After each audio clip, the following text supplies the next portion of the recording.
I remember the exact moment my husband leaned close and whispered, "You'll never touch my money again." His smile was calm, practiced, like he'd already won. What he didn't know was that I had already started writing the letter that would change everything. I was broke, isolated, and legally trapped in a marriage designed to erase me. Every account frozen. Every door closed. His mother watching. His lawyer waiting. But silence was my last weapon. And the judge would soon read every word. "Before I continue, tell me your country and the time right now." Because what happened next wasn't just revenge. It was public. And it was unforgettable. I always thought when things fell apart in a marriage, it would be loud. Explosive. Full of screaming, doors slamming, dramatic exits. But the day my life changed forever? It was quiet. So quiet it nearly slipped past me. I was standing in line at the grocery store. Rice, milk, vegetables, nothing special. The cashier scanned everything, and I swiped our joint card like I always did. I was already bagging the items when the machine beeped. Declined. My heart skipped. I smiled awkwardly. Let me try that again. Another beep. Another decline. Maybe it's the machine? I mumbled. The cashier tilted her head sympathetically but didn't offer much more. There was a line behind me, and I could feel the stares drilling into my back. My hands were already sweating.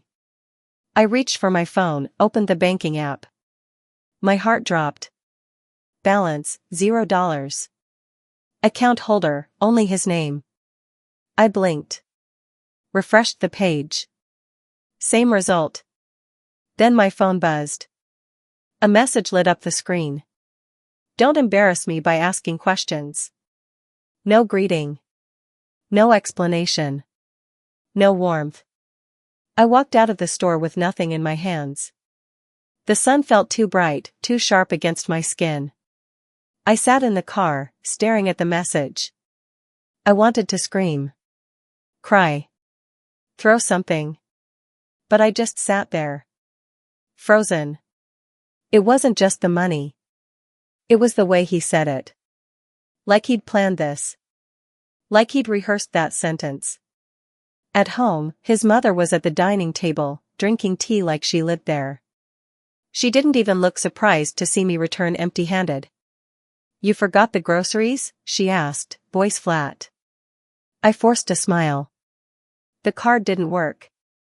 "I think there's something wrong with the bank." She let out a short laugh. "There's nothing wrong. He's just being a man. You don't need access to all that." My mouth opened, then closed. "You knew?" Her eyes were steady. Cold. "Finances are a man's burden. A good wife doesn't meddle. You should be grateful he takes care of everything." Grateful. That word echoed in my head like an insult. I waited until evening. When he came home, I followed him into the bedroom. My voice was barely above a whisper. "The cards didn't work today. I couldn't buy anything." He didn't even look up from his phone. "Yeah. I moved everything." My stomach flipped. "Moved?" He shrugged. "It wasn't working. You spend on things we don't need." "I'm just simplifying things. I'll take care of it." I stepped closer, my breath catching. "We agreed, remember? It was a joint account. We both have access."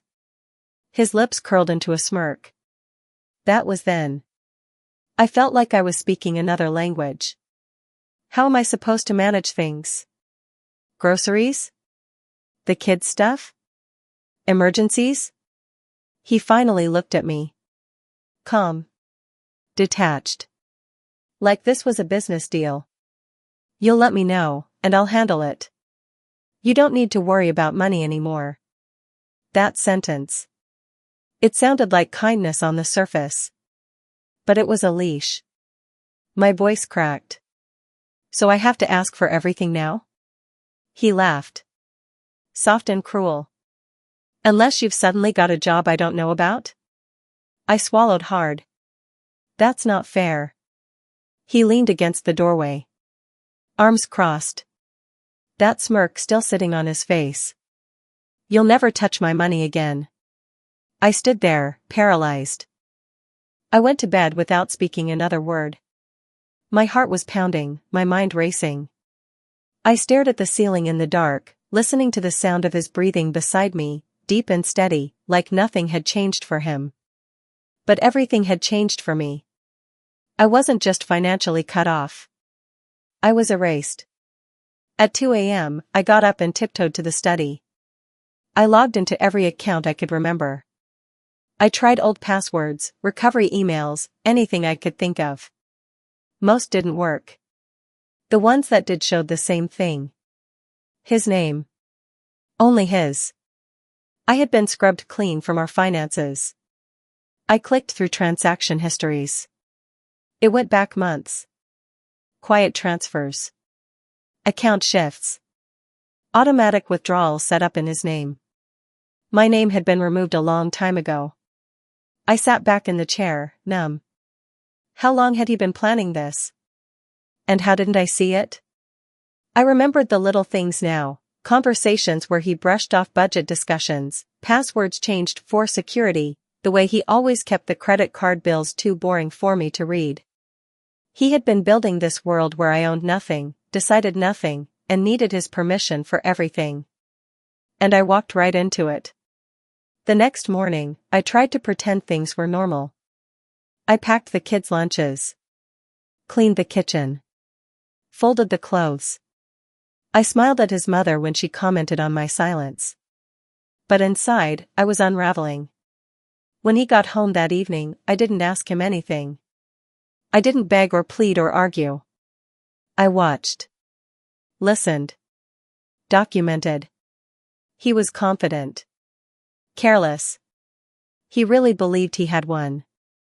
That I had no way out. And in that moment, I realized something even more terrifying than the money being gone. This wasn't a reaction. It was a strategy. And it had been set in motion long before I noticed. He planned to make me invisible. And now, he thought he had. But he didn't know what I had already started doing. I realized he'd been preparing this for years, but I still didn't know how far he'd gone. The first week after the cards stopped working, I kept thinking he would change his mind. That he would wake up, see the panic on my face, and remember I was his wife, not his prisoner. But the next weeks did not bring regret. They brought rules. My mother-in-law moved through our house like a judge. She did not raise her voice. She did not need to. Her power was quiet, steady, constant. On Monday morning she stood in the kitchen while I made tea and said, "No sugar. A wife should keep herself decent." I stared at the spoon in my hand, then put it down. On Tuesday she watched me reach for my phone and said, "Who are you calling?" "My sister," I answered. Her eyes narrowed. "Family creates drama. You will speak to her when your husband says it is fine." On Wednesday she locked the front gate and slipped the key into her purse. When I asked, she smiled. "You don't need to go out alone," she said. "Good women stay home." I started timing my breaths. Inhale. Count to 3. Exhale. Count to 3.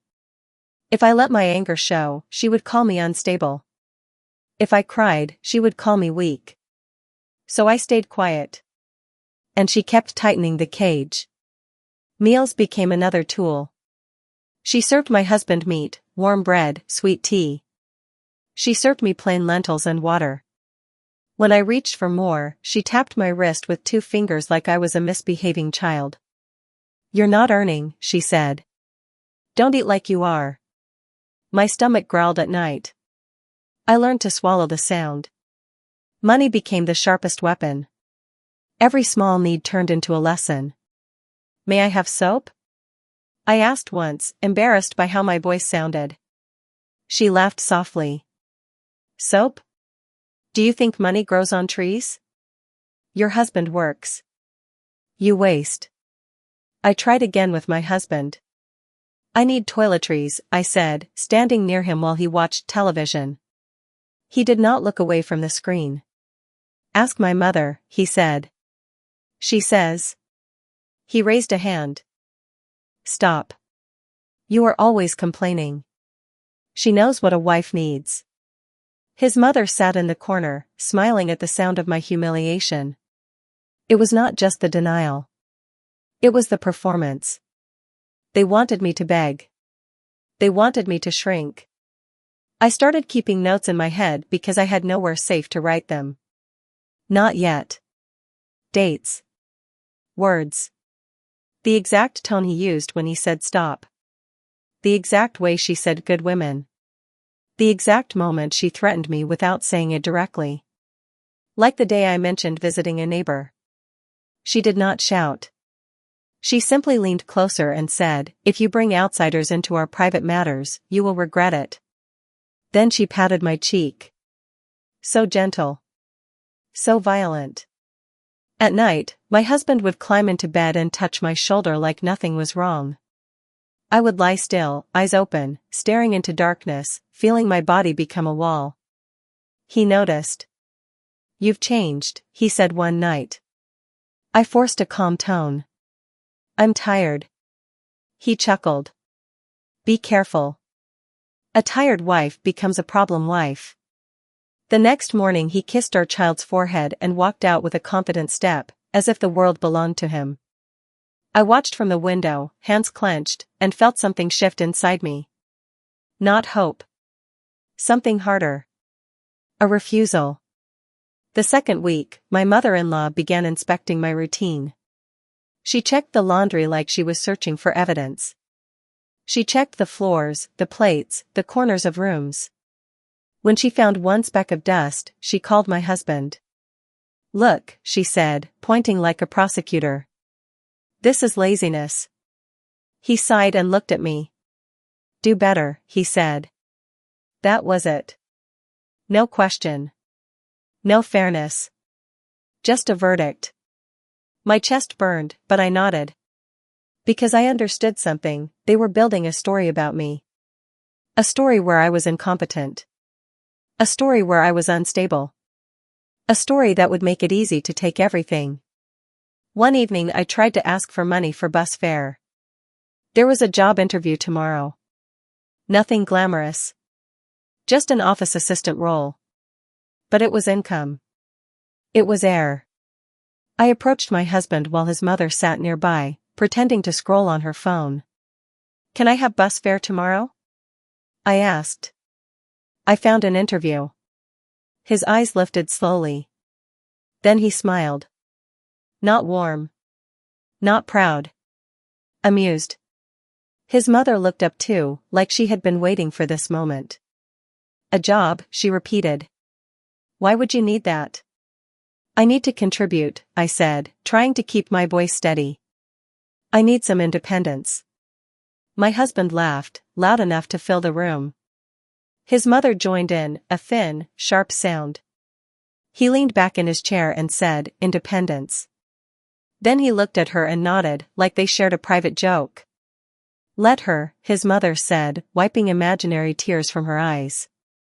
Maybe she thinks she's in a movie. My throat tightened. I'm serious, I said. He waved his hand. Working now would confuse the court later, he said, casual, almost bored. The air disappeared from the room. The court? I repeated. His mother's smile didn't move, but her eyes hardened.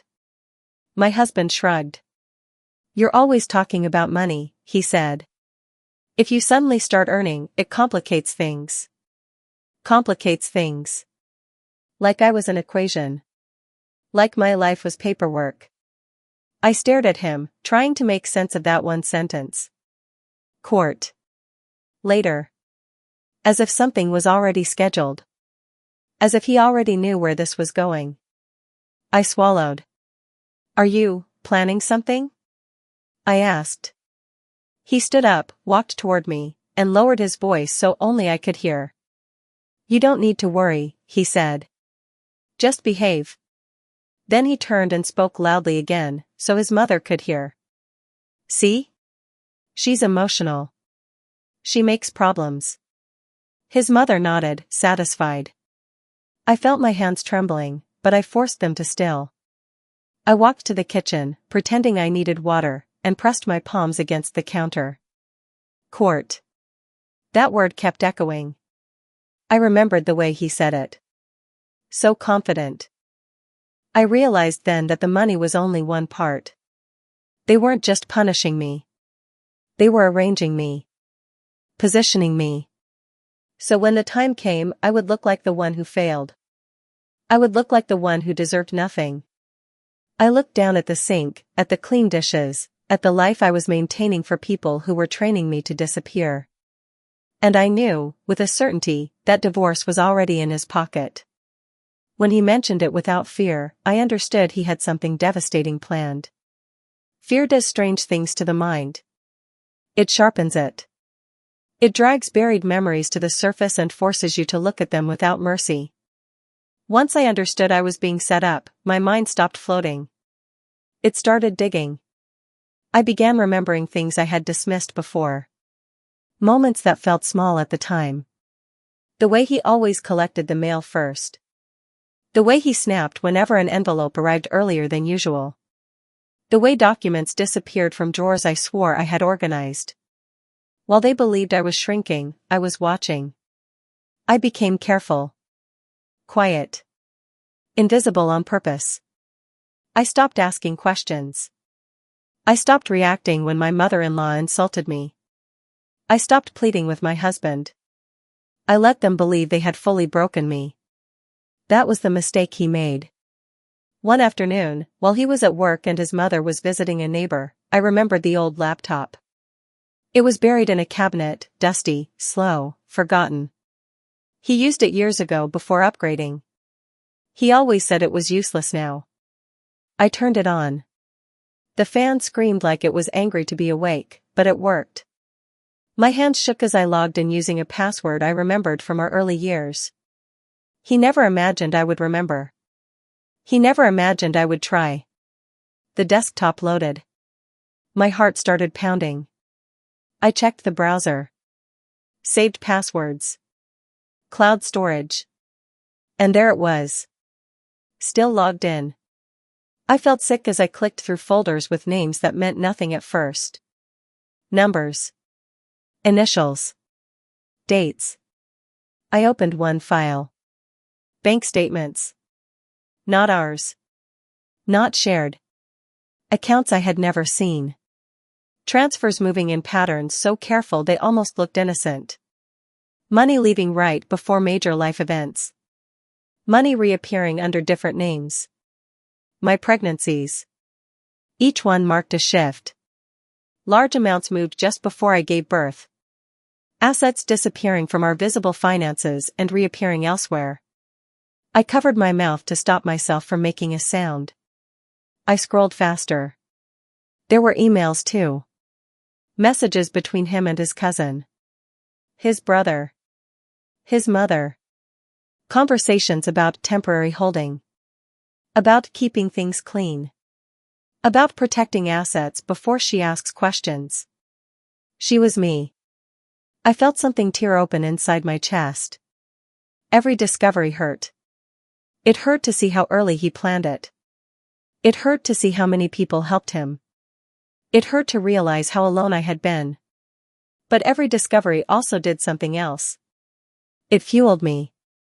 I copied everything. Slowly. Carefully. I renamed files. I took screenshots. I saved duplicates to places he would never check. My hands moved with purpose now. This wasn't panic. This was clarity. I finally understood why he was so calm when he locked me out. Why he laughed when I begged. Why his mother walked with such confidence. He believed I had nothing. He believed courts only listened to money, not truth. He believed I was too dependent, too frightened, too small to fight back. He believed wrong. I closed the laptop and sat there for a long time, breathing through the weight of what I had seen. Confronting him would be useless. He would deny it. He would gaslight me. He would destroy evidence. So I stopped confronting. I started planning. That night, while he watched television and his mother hummed in the kitchen, I opened a notebook I had hidden behind old clothes. I did not write about pain. I did not write about love. I did not write about betrayal. I wrote facts.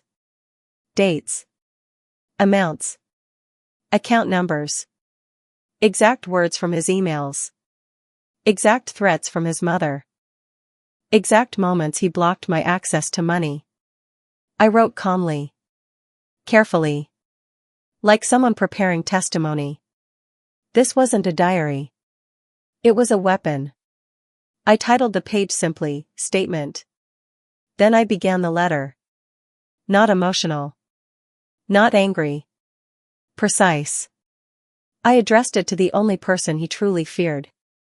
Not his lawyer. Not his family. The judge. Every night after that, I added more. While he slept beside me, confident and careless, I documented everything he thought I would never understand. While his mother reminded me daily that I was powerless, I built something quiet and strong. The more I wrote, the steadier I became. Fear turned into focus. Shame turned into resolve.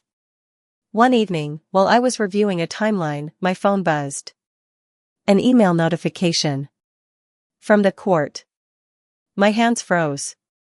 I opened it slowly, my heart pounding so hard I thought I might pass out. It was a notice. A hearing date. Already scheduled. Already filed. Already moving forward. I stared at the screen, feeling cold spread through my body. He hadn't told me. He hadn't warned me. He had already started. As I prepared the letter, I realized the court date was set without my consent. The summons didn't arrive like a letter. It arrived like a verdict. Thick paper. Heavy envelope. My name printed in cold, official ink. It sat on the dining table for 2 hours before I opened it. My hands wouldn't stop shaking, and my chest ached with something I couldn't name. His mother passed it once, twice, pretending not to see it, pretending not to smirk. When I finally broke the seal and unfolded the pages, my vision blurred. There it was.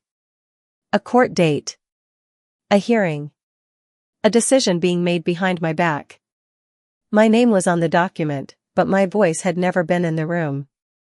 I felt the walls of the house close in. I was being dragged into something I hadn't even been allowed to know about. I looked over at him on the couch, scrolling through his phone with a calm expression like nothing had changed. He looked up as I stood there with the papers. "Oh, that," he said, casual as ever. "Don't worry. My lawyer's handling everything." I couldn't breathe. "You filed without telling me?" He raised an eyebrow like I was overreacting. "It's just a formality. You'll be fine as long as you don't make it messy." I opened my mouth to speak, but he cut me off. "Just cooperate. It's better for everyone." Then he smiled. That smile, the one he used when he'd already won. That night, I lay in bed staring at the ceiling, unable to sleep. My hands curled around the folder hidden beneath the mattress. Inside it was my letter, typed, printed, numbered, and signed. I'd poured every fact into those pages. Every screenshot, every transaction, every strange pattern I had uncovered. It was my truth. And my last chance. I didn't have a lawyer. I didn't have a team. But I had the truth. And I had that letter. The courthouse smelled like floor polish and cold air. The light buzzed overhead. My shoes echoed too loudly on the linoleum as I walked past tall glass windows that reflected a woman I barely recognized. Pale face. Tight jaw. Eyes that hadn't slept. He arrived with his lawyer, both of them laughing at something I couldn't hear. Their footsteps were easy. Comfortable. They walked like they owned the place. I walked alone. His mother didn't come. She didn't need to. Her damage was already done. Inside the courtroom, the walls felt higher than they should have been. The judge entered quickly, robes flowing, eyes unreadable.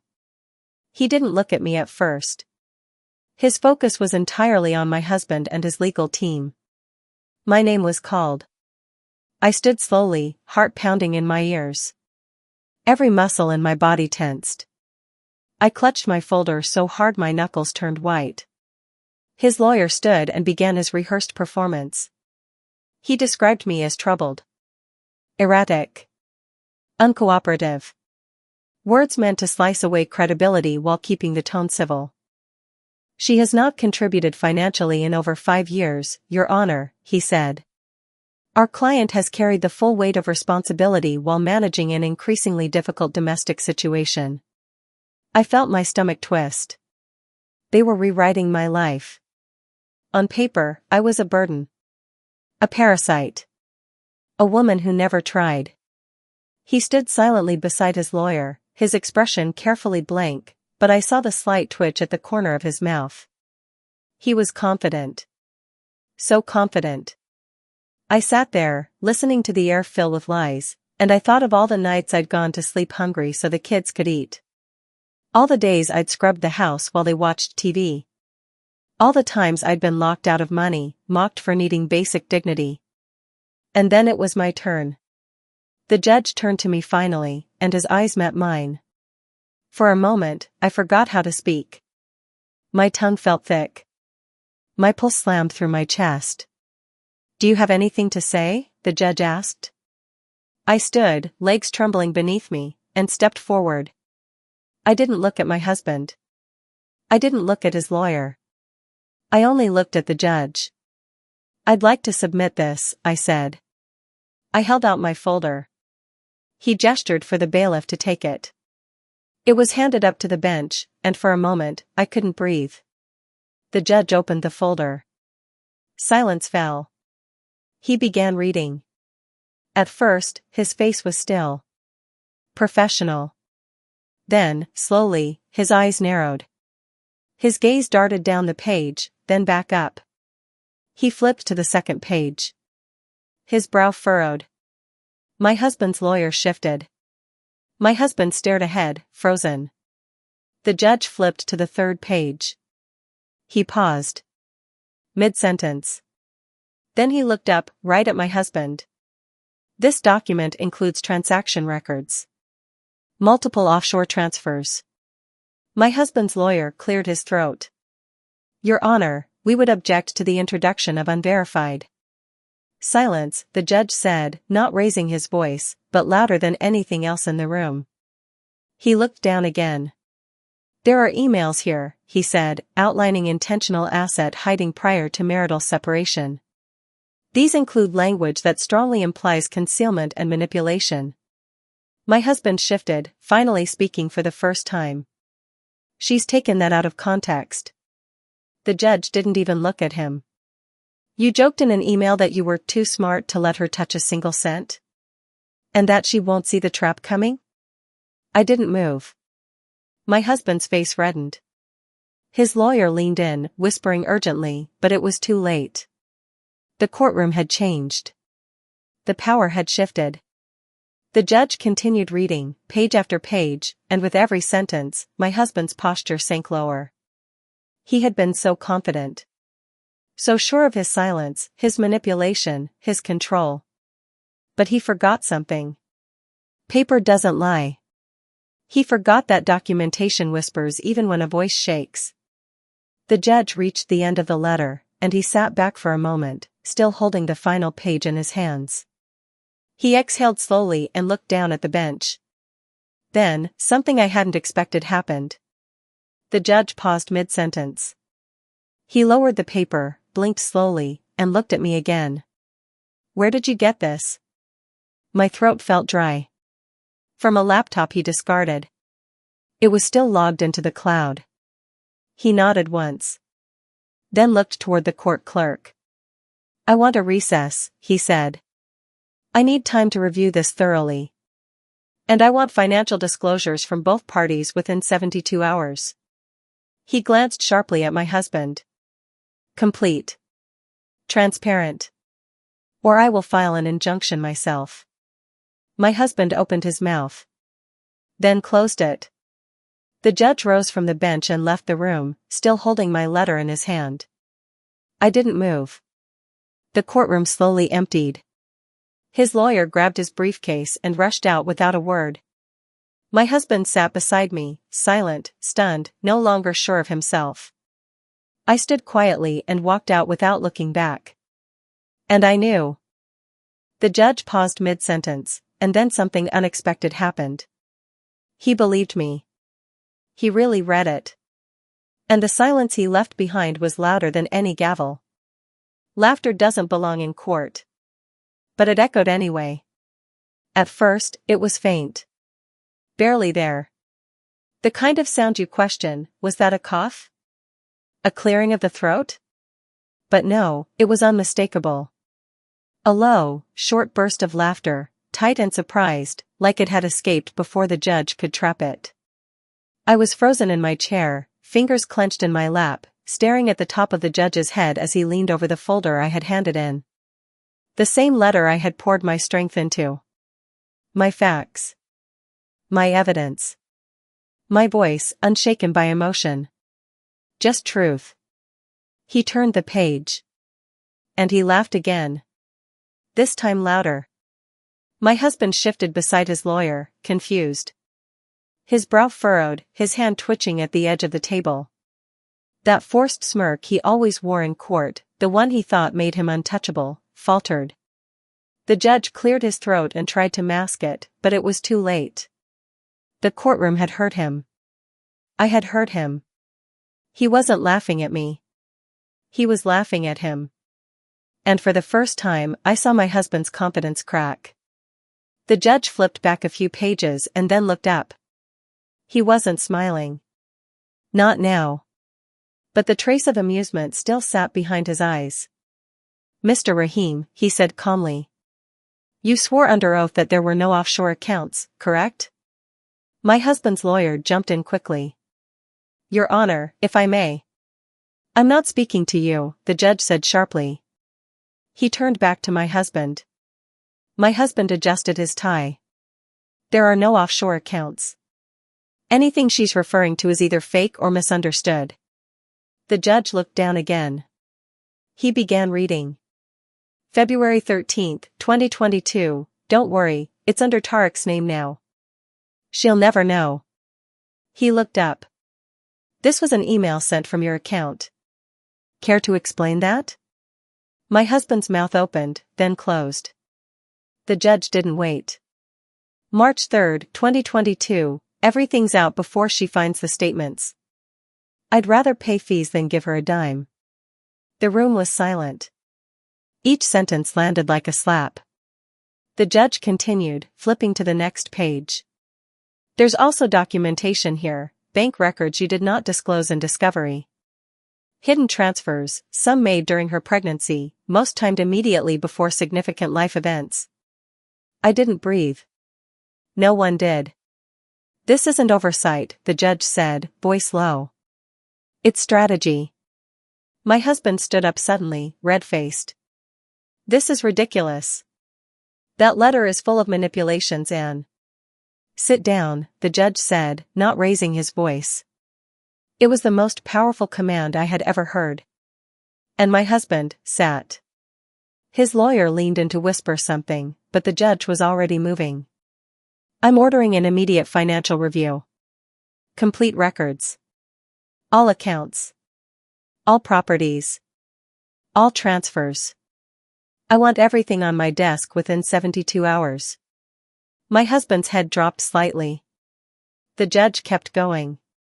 Until that time, all major financial decisions are frozen. You are not permitted to move funds, transfer property, or make withdrawals exceeding $500 without court approval. I felt something shift in my spine, like a weight had lifted just an inch. He turned to the court clerk. Issue the injunction today. And schedule an emergency forensic audit. Then he looked back at me. His voice softened slightly. This letter is detailed. Documented. And troubling. My husband laughed bitterly from beside his lawyer. It's convenient how she suddenly remembered all these things. Maybe she's had help creating it. The judge didn't flinch. He simply asked, "Are you suggesting this evidence is fabricated?" "Yes," my husband said. "I am." "Then you won't mind if we subpoena your digital communication history?" "All of it." The courtroom was silent. I could see my husband's pulse hammering at his neck. His lawyer went pale. I didn't smile. Not outwardly. But inside, I was standing tall. It wasn't over. Not even close. But something real had happened. I saw it in my husband's eyes for the first time. Fear. Raw. Uncontrolled. Honest fear. He hadn't expected to lose ground. Not here. Not in front of the judge. He had designed this story so carefully, made me look like the unstable wife, the dependent leech, the forgettable background character in his success story. But now, the narrative was bending. Because the truth, once quiet, once locked behind his control, was out. And it was loud. The judge continued flipping through the pages, now moving slower. The smile was gone. The room felt heavy again. "Your Honor," his lawyer said cautiously, "if I may speak off the record." "No," the judge said flatly. "You may not. Everything stays on the record. This case has officially taken a new direction." He turned to me again. "You submitted this voluntarily?" "Yes," I said, voice steady. "I wrote it myself.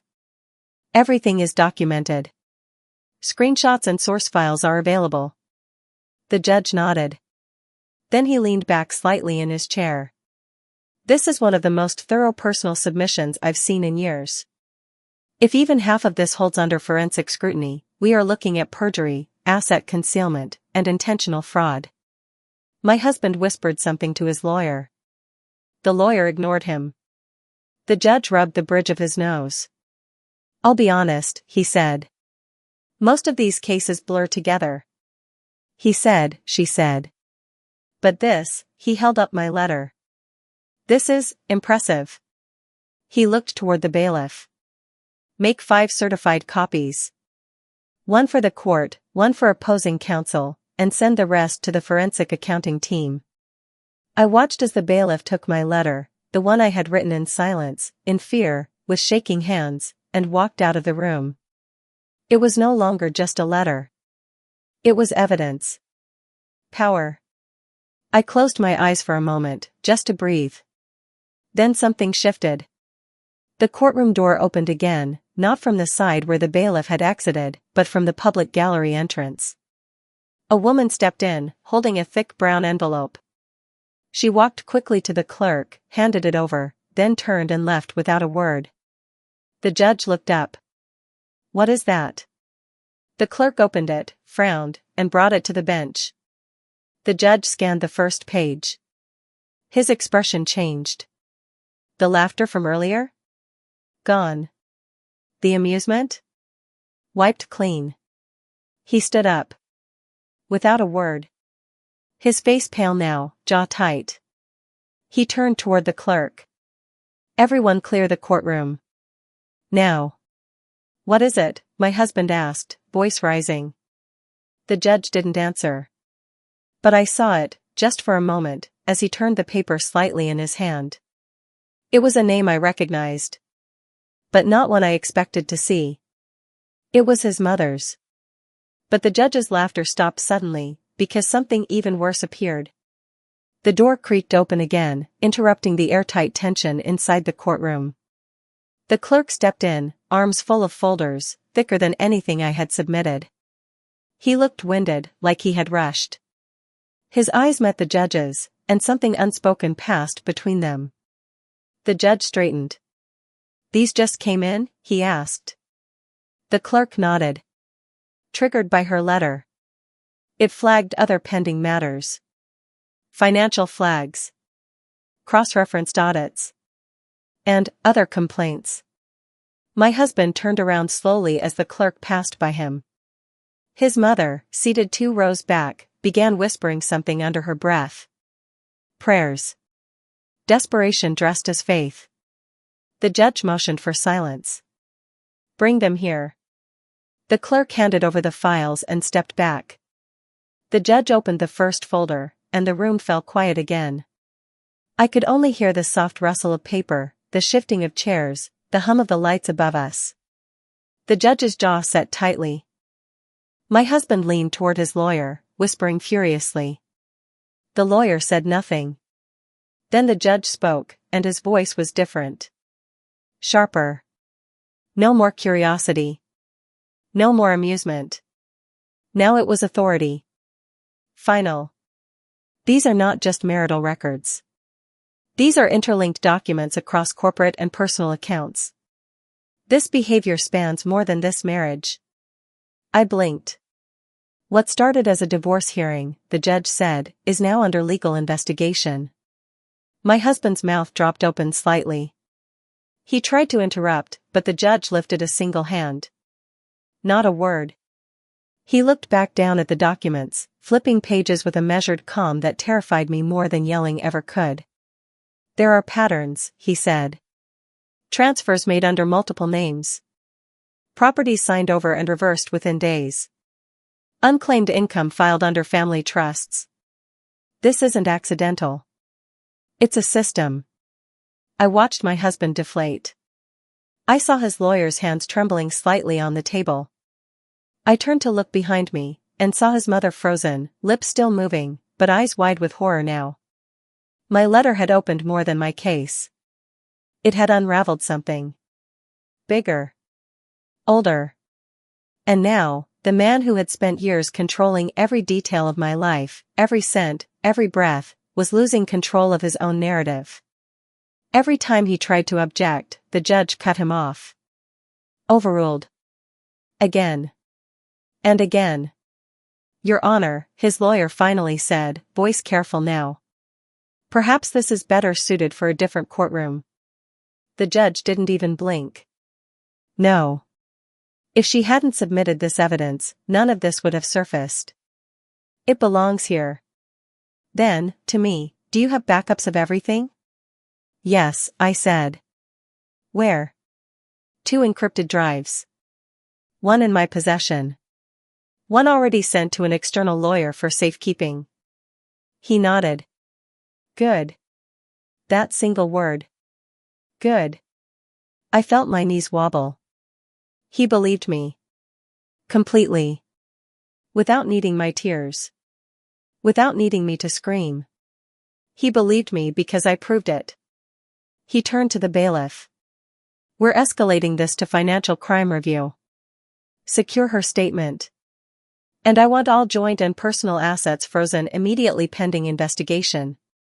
I heard a soft sound escape my husband's throat. Something between disbelief and panic. You can't do that, he muttered. The judge looked at him sharply. I already have. Then he looked at me again.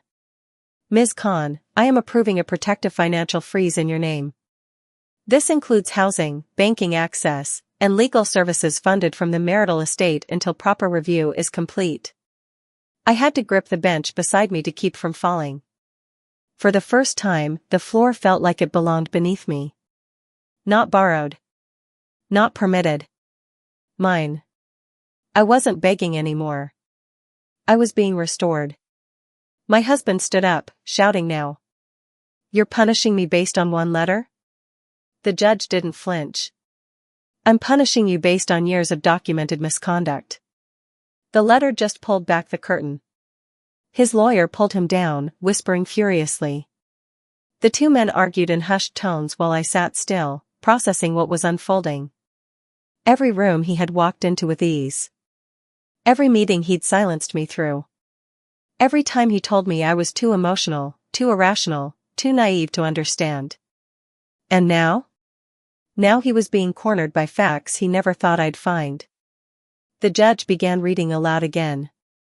Here's an email dated March 12, 2021, move it now before the baby comes. I don't want her hormones making her snoop. Laughter. Not from the judge this time. From someone in the back of the courtroom. Sharp. Quick. then stifled. The judge's expression remained stone. "There is nothing humorous about this," he said. "But the audacity is noted." I turned my head toward my husband, and for the first time in years, he couldn't meet my eyes. The man who had once looked at me with mocking confidence now stared down at the polished table like it held all his regrets. And then, the judge closed the file in front of him and exhaled. He turned to me again. Expression unreadable. And asked a question I never expected. The courtroom still held the chill of judgment. The air hadn't warmed. The light from the windows still looked harsh. But something had shifted. Not in them. In me. I could feel it in the way I stood, not hunched or waiting, but still, balanced. Present. The judge looked at me differently now. His eyes weren't dismissive. They were expectant. He thought I would demand consequences. Maybe even vengeance. And why wouldn't he? He had seen the evidence. The lies. The manipulation. The calculated cruelty. The way my husband had planned my erasure down to the decimal. The forged accounts. The offshore transfers. The emails that mocked me behind my back, written like I wasn't human but a liability. But I surprised everyone. Even myself. When the judge asked what I wanted, I stood slowly. My voice didn't shake this time. "I want the truth on record," I said. The courtroom stilled. "I want financial independence," I continued. "Not revenge. Not prison. I want protection. I want safety. I want my name separated from his lies. I want my children to grow up knowing that silence isn't the only option. That clarity exists. That dignity can survive." No one moved. Not even my husband. Not even his lawyer. And certainly not his mother, who had tears now, not out of empathy, but disbelief. I went on. "I want the right to walk away with what I built, what I contributed, what I endured. I don't want to ruin him. I want to make sure he can't ruin anyone else." The judge watched me carefully. Like he was seeing a new version of the woman who walked in days ago, small, cornered, and silent. I wasn't small anymore. I wasn't asking. I was declaring. "I am not standing here as a victim," I finished. "I am standing here as a witness." I sat down. The judge leaned back in his chair, eyes unreadable. Then he gave a single slow nod, as if he had just learned something important about power, not the loud kind, but the irreversible kind. He picked up his pen.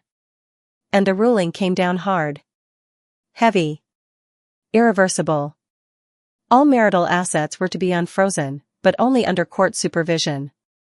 The new accounts would bear my name and mine alone. The property was ordered into trust for our children, out of reach of either parent until they turned 18. All businesses were to undergo immediate forensic audit, with any criminal findings sent to prosecution. My name was restored to financial records. My digital history, flagged as altered, was to be reviewed for tampering. The judge even ordered a third-party legal fund to cover my representation in future proceedings. His lawyer objected, citing bias. The judge silenced him with one line. "She built her case in silence with truth. You built yours with omissions." There was nothing left to argue. Still, my husband tried. He stood, hands in fists, eyes burning. "This isn't fair," he said. The judge didn't even lift his head. Fair ended when you planned her silence like strategy. I felt heat rising in my chest. Not anger, validation. The kind of deep, quiet confirmation that replaces years of gaslighting in one moment. The court adjourned. Chairs scraped. Documents rustled. The sound of doors opening filled the room. I turned to gather my folder, lighter now, because the truth had been spoken. As I stood to leave, I felt him behind me. Close. Too close. His voice came low, close to my ear, like it always used to when he wanted to remind me that no matter what I said, he was still bigger. "You think this is over?" he whispered. "You don't know how many people owe me favors." I didn't look at him. I just walked forward. But his words clung to me like oil. His mother followed a few paces behind, quiet now. No scolding. No glares. Just silence. Maybe shame. Maybe fear. Maybe nothing. Outside, the sky was gray. The steps were slick with last night's rain. Reporters stood across the street, not for us, but for someone else. We slipped past unnoticed, just another family unraveling behind stone walls. But I knew the truth. This wasn't over. He would find new ways. Back doors. Legal loopholes. Whispers through people I didn't know yet. He wasn't a man who accepted loss.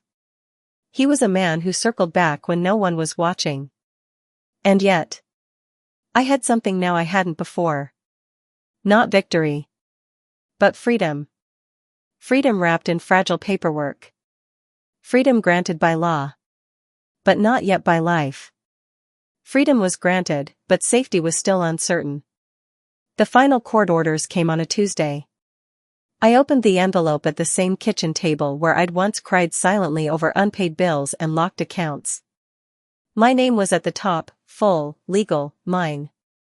The same name he had once tried to erase from every paper that mattered. Everything was outlined in black and white. The accounts had been transferred. The assets disclosed. The joint properties divided. The silence enforced by court order. What was once hidden was now documented. What was once mocked was now law. What was once controlled was now mine. I sat there, staring at the words. Not triumphant. Not joyful. Just still. Then I stood, walked to the bedroom, and opened the first drawer. It was time to pack. I packed without fear. For the first time in years, I wasn't rushing to hide bruises on my voice or justify the receipt of a purchase. I wasn't wondering if I could afford to take the bus. I wasn't asking anyone for permission to exist. I folded clothes that used to feel like prison uniforms. I wrapped the photo frames I'd once been told to leave behind, "They're not yours." And with each item, the house grew smaller. Not physically. But symbolically. It used to feel enormous, towering over me like I was a guest, something he allowed rather than something I owned. But now, it felt like what it really was. A structure. A box. A place I had survived. Nothing more. He was there. Somewhere in the house. But he didn't say a word. His mother had left days ago, disappearing without a goodbye, as if fleeing a sinking ship. He avoided my eyes, walking room to room like a ghost. I could feel his presence more than see it. His footsteps. His hesitation. That strange silence when control slips from a man who used to breathe it. He mumbled once in the hallway, but I didn't respond. His voice was useless now. His power had no currency here. As I zipped the last suitcase, I glanced around the bedroom. The bed we once shared. The closet where I'd hidden receipts. The mirror where I practiced pretending I was fine. And then I turned off the light. I walked through the house one final time, not as his wife, but as someone free. Every step out the door felt both lighter and heavier. Lighter, because I wasn't shackled. Heavier, because healing doesn't arrive in celebration. It arrives in silence. I walked out with no audience. No fanfare. But I walked out with everything he tried to steal. My name. My voice. My future. My story. It was intact. And it was mine. Outside, the wind was gentle. The same street looked different now. Not threatening. Not watchful. Just there. My taxi waited at the curb. I loaded the bags myself, my palms steady. My spine straight. He watched from the porch. I knew he wanted to speak, maybe to plead, maybe to provoke, but the court orders had closed his mouth before I needed to. I looked at him once. Not with pity. Not with fear. Just once. So I could remember what power pretending looked like. Then I got in the car. As the engine started, I didn't cry. I didn't cheer either. Because healing didn't feel like triumph. It felt quiet. Heavy. Like standing in the wreckage of a storm you'd lived through. The pieces were still scattered. But the storm had passed. At my sister's place, the spare room felt like air. Plain. Simple. But free. The first night, I couldn't sleep. The silence felt strange without tension in it. No waiting for footsteps. No rehearsing answers in case of confrontation. No tracking his moods by the sound of the garage door.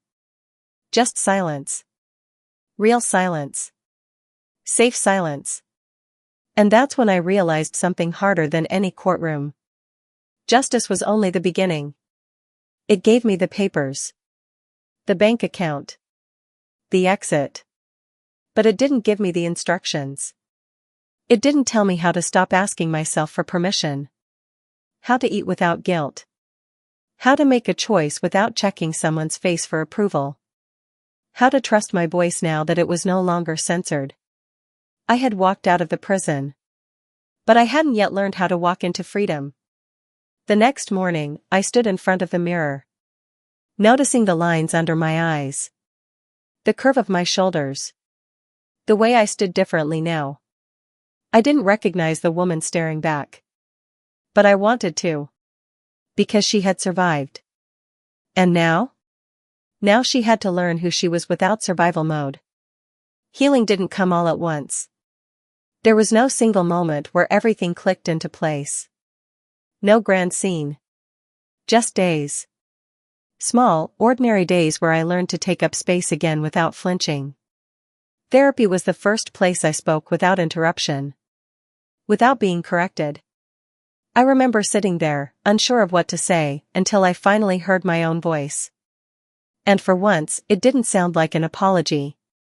I started relearning things I thought I had lost forever: how to breathe without bracing for impact, how to eat without guilt, how to rest without feeling lazy.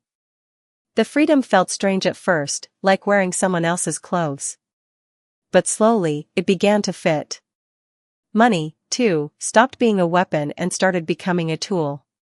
I opened my own accounts. I tracked every dollar. Not out of fear, but because I was finally in control of it. I stopped asking permission to live. Some days, I still feel echoes of that house. Of his voice. Of the silence that lived between us like a second marriage. But now, I can recognize it. I can name it. And naming it takes away its power. I learned that justice doesn't always roar. Sometimes, it whispers in courtrooms when a judge pauses mid-sentence. Sometimes, it appears in printed letters that reach the right hands. Sometimes, it's in the quiet exit, when you walk away not with fire, but with everything they tried to steal. I didn't destroy him. I exposed him. That difference matters. Because I didn't win by being cruel. I won by being clear. There's a strength in documenting truth when everyone expects you to scream. There's a power in silence when used as strategy. And there's an undeniable dignity in standing back up, not loudly, but permanently. I'm not who I was when this began. I'm not just free. I'm mine. To any woman reading this, if someone ever tells you, you'll never touch what's yours again, look closer. They've just revealed exactly where they're weakest. Because the truth? You don't have to be louder. You just have to be right. I didn't win because I was louder. I won because I wrote the truth, and let the right person read it.